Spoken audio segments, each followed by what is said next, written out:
नमस्कार। आज का मोटिवेशनल वीडियो है। जीवन ठहरता नहीं। जीवन कभी ठहरता नहीं है, व्यक्ति ठहर जाता है। व्यक्ति कभी कभी ठहर जाता है, परिस्थितियों के कारण से या फिर अपने स्वभाव के कारण से व्यक्ति ठहर जाता है। यानी कभी तो अपना केवल कोई कारण नहीं होता, लेकिन अकारणीय व्यक्ति का स्वभाव है। उसका स्वभाव है कि उसको आलस्य करना पसंद है, यानी किसी भी चीज़ को बाद के लिए डालना उसको पसंद है।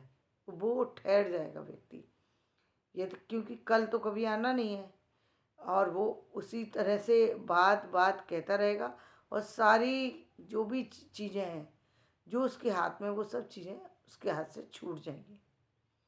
जीवन की इस नीति को याद रखना इसलिए अनिवार्य है, इस बात को ध्यान रखना इसलिए अनिवार्य है क्योंकि जब जीवन चला जाता है, जीवन की कई कड़ियाँ निकल जाती हैं, और तब अब यदि आपको ध्यान आता है तो आपको अधिक संकटों का सामना करना पड़ता है, अधिक विपरीत स्थितियों का सामना करना पड़ता है। ये कोई और नहीं इसको सहन करता। इसका परिणाम आपको ही देखना पड़ता है। तब आप अपने भाग्य को कोसते हैं या फिर अपने अन्य परिस्थितियों को कोसते हैं।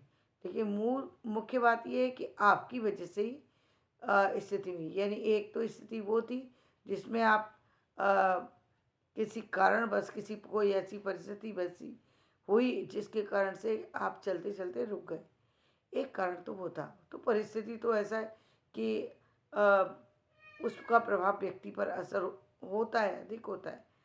तो कभी कभी व्यक्ति रुक जाता है, कभी कभी उसमें चलता रहता है। तो वो परिस्थिति की बात हो गई। लेकिन कभी बिना किसी कारण के रुकते जाना और अपने काम पर ध्यान न देना, ये एक बहुत बड़ी गलती होती है। कि आपके पास सब चीज़ें हैं, ईश्वर की कृपा से आपके पास ना शारीरिक कमी है, ना मानसिक कमी है, ना आर्थिक कमी है। कमी क्या है?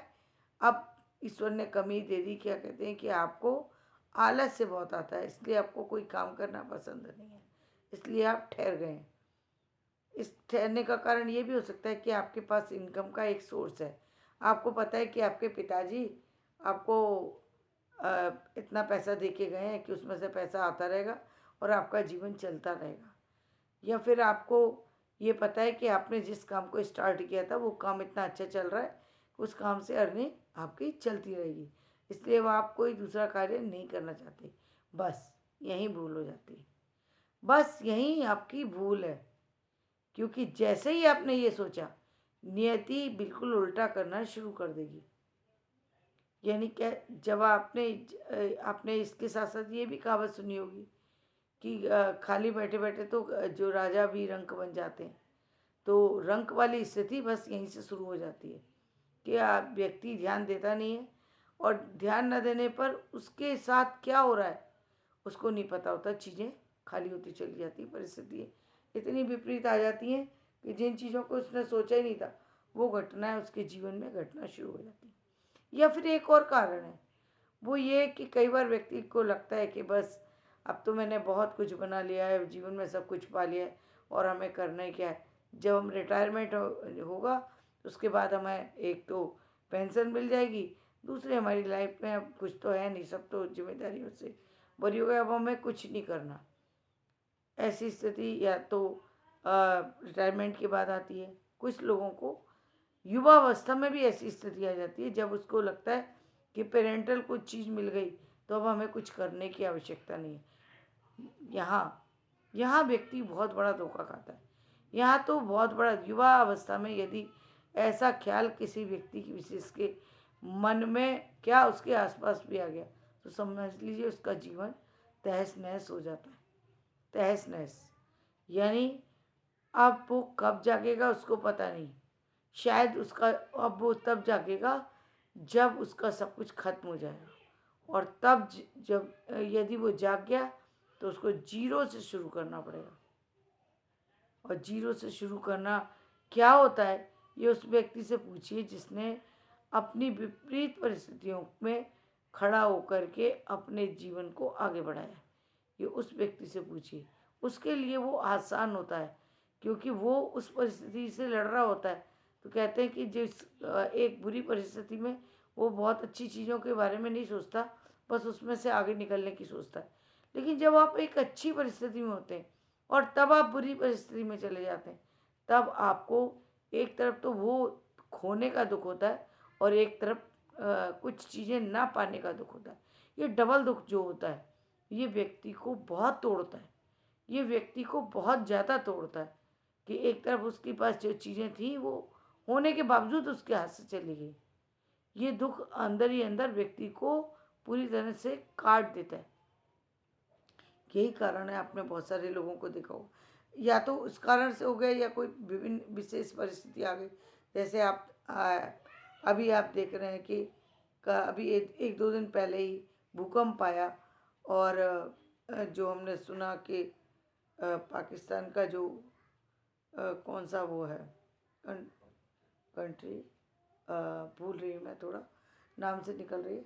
तो अभी वो उस वहाँ पर जो है काफ़ी सारे लोगों का बहुत ज़्यादा नुकसान हुआ है।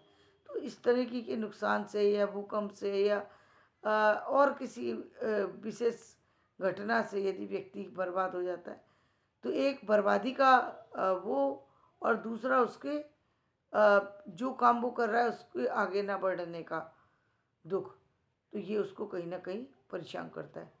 लेकिन शायद व्यक्ति जानता नहीं कि जो आपका बुरा समय आता है वो आता ही आपकी परिस्थिति बस है। और यदि बुरा समय आ गया और आप उसमें करने के काम कोशिश करेंगे तो निश्चित रूप से उस काम में आपको समय भी ज़्यादा लगेगा, एफर्ट्स भी ज़्यादा लगेंगे, क्योंकि आपका दुख उस व्यक्ति से कहीं ज़्यादा बड़ा है जिस व्यक्ति ने जन्म ही उस परिस्थिति में लिया। क्योंकि वो शायद कभी कभी तो ऐसा भी होता है कि वो व्यक्ति उस दुख को ही अपना सुख मान करके जी रहा होता है, उसको एहसास भी नहीं होता सुख का, और वो यही मान करके चलता है कि यही हमारा जीवन है।